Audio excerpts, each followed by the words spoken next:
The gut is in the news. It's really in the news, catapulted there from exciting developments coming from laboratories all around the world. Links of gut health with overall health are now quite clear, and surprising connections are being discovered between gut health and things like dementia and Alzheimer's. But how does the gut communicate with other parts of the body in ways that make it this important? And where does the brain figure into all this? Well, there's some interesting science going on this topic, and a leading person in this area is Dr. Diego Bohorquez. Dr. Bohorquez is Associate Professor of Medicine, of Molecular Genetics and Microbiology, and of Cell Biology at the Duke University School of Medicine. Welcome to the Leading Voices in Food podcast. I'm Kelly Brownell from Duke University. So Diego, welcome. It's really nice to have you with us today. Thank you so much, Kelly, and thank you very much for the kind introduction. You're very welcome.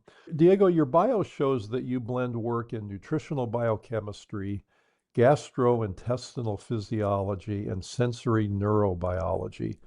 It took me a little time to figure out just what these things are, but what this represents, to be a little more serious, is a unique ability to understand that the different parts of the body, the gut and the brain in particular, interact a lot, and you're in a very good position to understand how that happens. So let's dive in with a kind of a basic question. What got you interested in this interaction of the gut with the brain, and why care about it? Yes, Kelly, I think that's all technicalese for saying we are at the interface of food, the gut, and the brain. Apart from the fact that we are what we eat, and if we truly believe that, then food will be shaping us, not only our body, but also like our belief systems, our societal systems, and so on and so forth. I don't think that is anything new. However, what is new is the ability of the gut to guide our decision making. And it was interesting to hear in your introduction that now the gut is all in the news. In 2005, when I came to the United States and I was at North Carolina State University and I joined the graduate school, and remember taking a graduate course in physiology in 2007. And when the professor opened the session on gastrointestinal physiology, he said, the gut is one of the most misunderstood and mysterious organs. It has almost as many neurons as the spinal cord or more. But honestly, we don't give a lot of respect to the gut.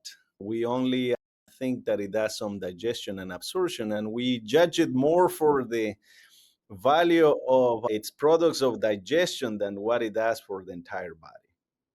And fast forward almost 20 years later, now partly in my laboratory and other laboratories that have entered this field since some of our discoveries started to emerge, it's very clearly showing that the gut not only has its own sensory system that is behind what we call gut feelings. So the gut feelings are actually real, but it actually can influence our decision making. Like specifically, we have shown that our ability to choose sugars and consume sugars and feel sugars and choose them over sweeteners, it can be pinpointed to a specific set of cells in the intestine called neuropod cells and specific receptors in those cells. And the intestine is right after the stomach, and this is where these cells are exposed to the surface of the gut and detect the chemical composition of food to guide our decision making. So let's talk about that a little bit more. So you've got this axis or this means of communication between the gut and the brain going on. And let's talk about how it affects what we eat. You just alluded to the fact that it's pretty important. So what does it tell us what to eat, how much to eat, what we like to eat, when we're hungry, when we've had enough? How does this affect our eating? We are beginning to understand how much it affects this eating. And obviously, we are departing from understanding, right? And an understanding is cognitive. In the 1500s is when the idea of we think, therefore we are came online. And we needed to think things before we actually will understand them. But well before thinking them, we actually feel them. And you probably have noticed that if anybody offers you maybe a cup of water at 5 a.m., 6 a.m., it will be very welcome, especially if it's a little bit warm. If they offer you a steak at 5 a.m., you will run away from that person. In fact, you will create distrust, I think, unless you are like severely jet lagged. And a lot of those feelings not only come from the experience, but even if you are blindfolded, your gut will be able to evaluate what you just ingested. And it is because the intestine, it is the point where those molecules in the meal or in the drink will be either absorbed to become part of who we are or will be excreted and expelled. And that absorption of who we are is dependent on the context, like, for instance, the part of the month, morning versus afternoon, health status, age will influence specifically, like at the molecular level, what it is that we need to continue to thrive. So it sounds like there's lots of potential for the gut and its interaction with the brain working in concert with the rest of the body. So things are in balance and working like they should be. But there are lots of things going on out there that disrupt that.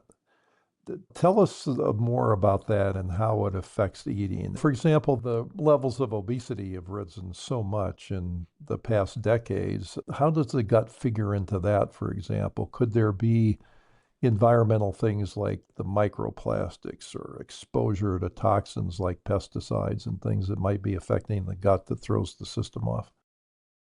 I think that that is a very timely question for the days. So, over the last 10 years, we have documented that the gut has its own sensory system. And in fact, it's one of the most ancient sensory systems. At the very beginning, 600 million years ago, when cells started to coalesce into animals, multicellular organisms, they needed to eat. And they needed to not only find the food, but create a sensory representation of the food. What do I mean by that? Eating algae is very different than eating bacteria, for instance.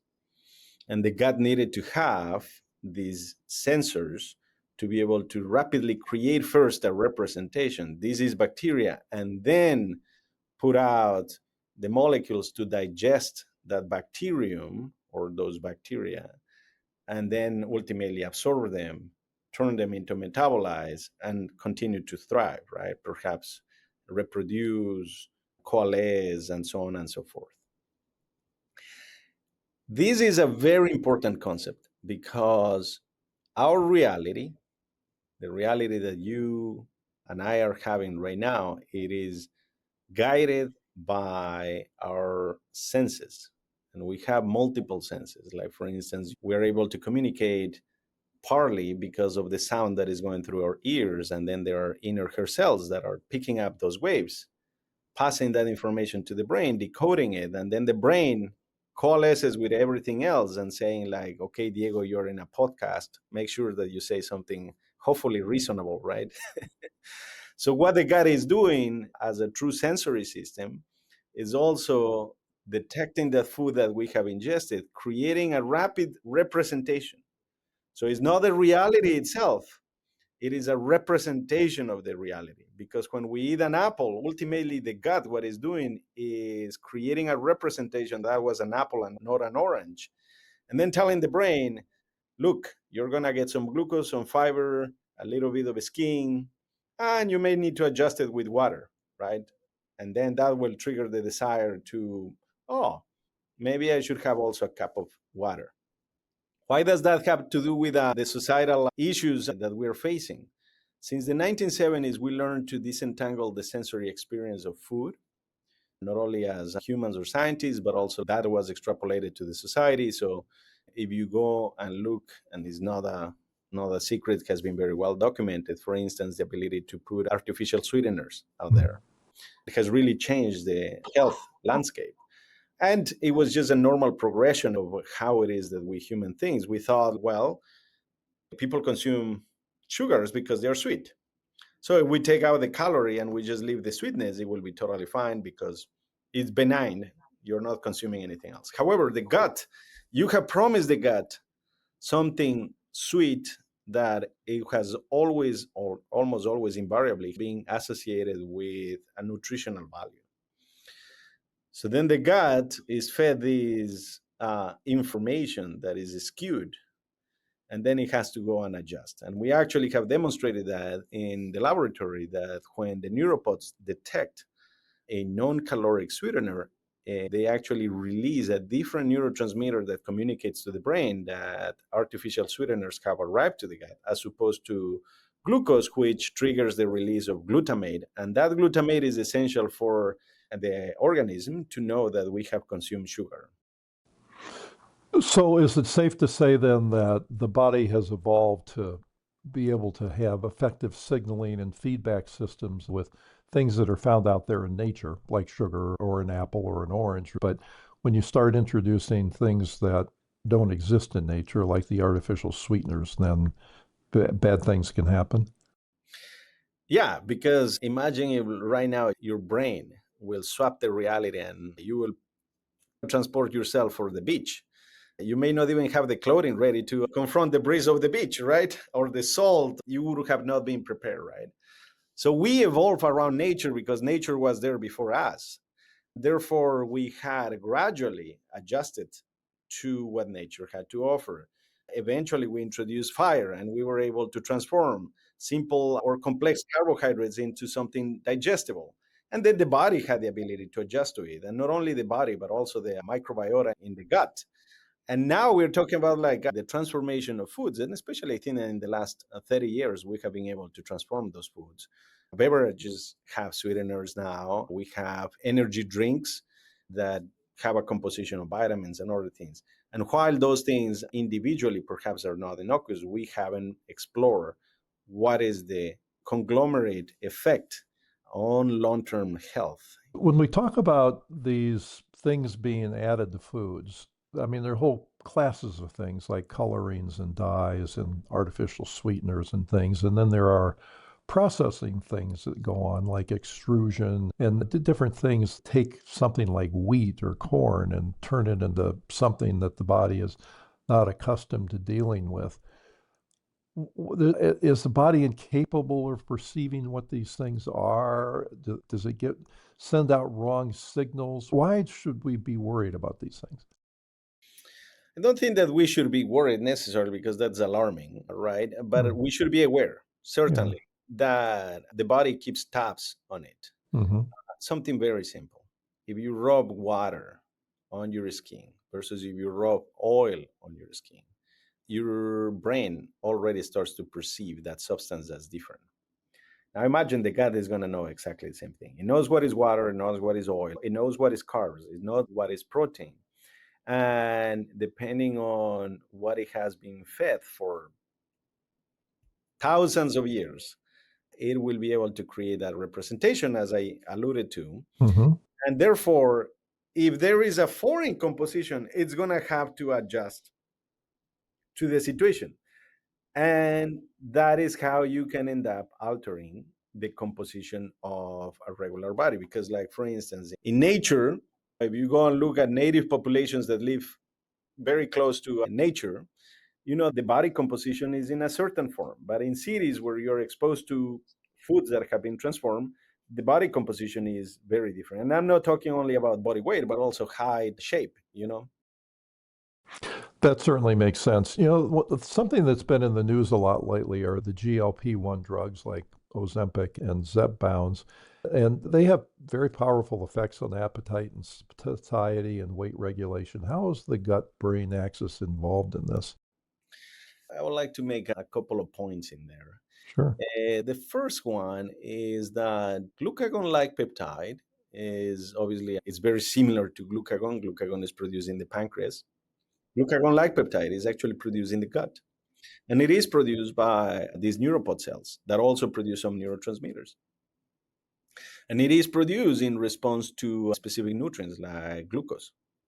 And it is a signal, glucagon-like peptide 1, it is a signal for not only adjusting insulin release, but is also a signal for coordinating what has arrived in the gut. So it does affect motility.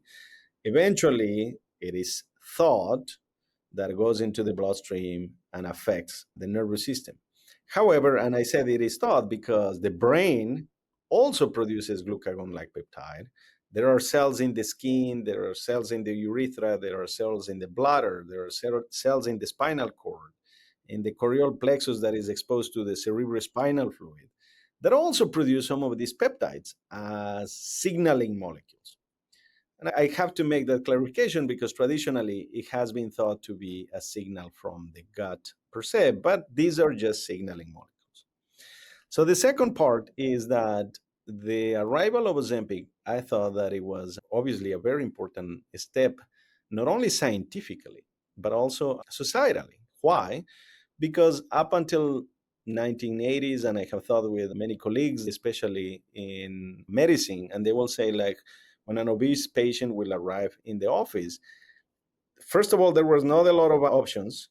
One of the recommendations is, are you doing enough dieting or exercise? And if the patient was like, I'm not eating even a lot, but I'm gaining weight. Oh, it was perhaps psychosomatic because we didn't have the molecular language to be able to explain what was going on. So I think that Ozempic clearly has shown that when we're affecting a set of receptors in the body, perhaps in the gut, it's changing many different things, not only like food intake, but also alcohol intake and how people feel.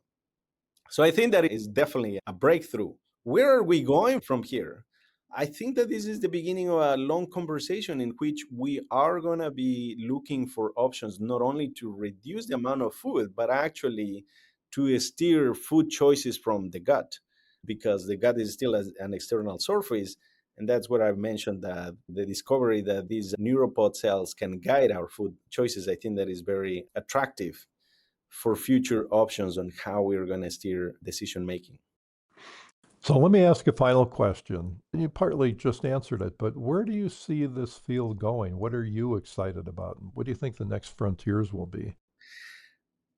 I think that I'm a little bit more closer to nature. I think that on moving forward, there's obviously a lot of technologies and molecules that are going to be developed to perhaps treat some disorders, not only related to the body, but also to the mind, chronic depression, and so on and so forth.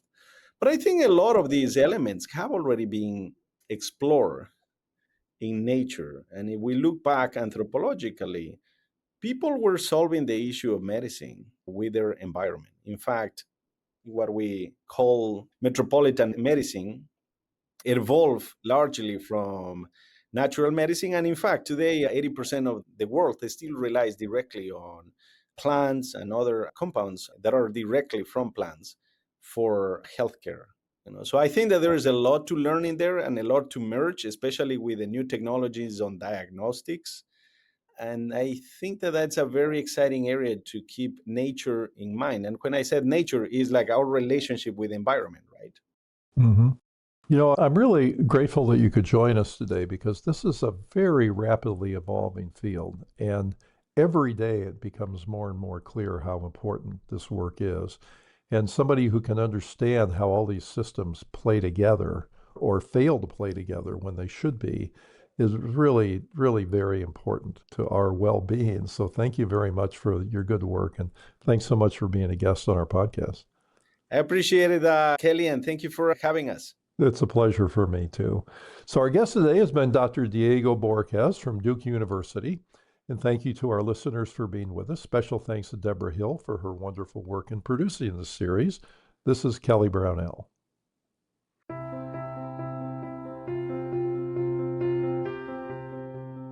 Thank you for listening to the Leading Voices in Food podcast. This program is an educational series produced by Duke University's World Food Policy Center with the goal of promoting productive conversation for food systems change. If you would like to subscribe, you can find it on Apple Podcasts, YouTube Music, or your favorite podcast app. Transcripts are also available on the website of the Duke World Food Policy Center.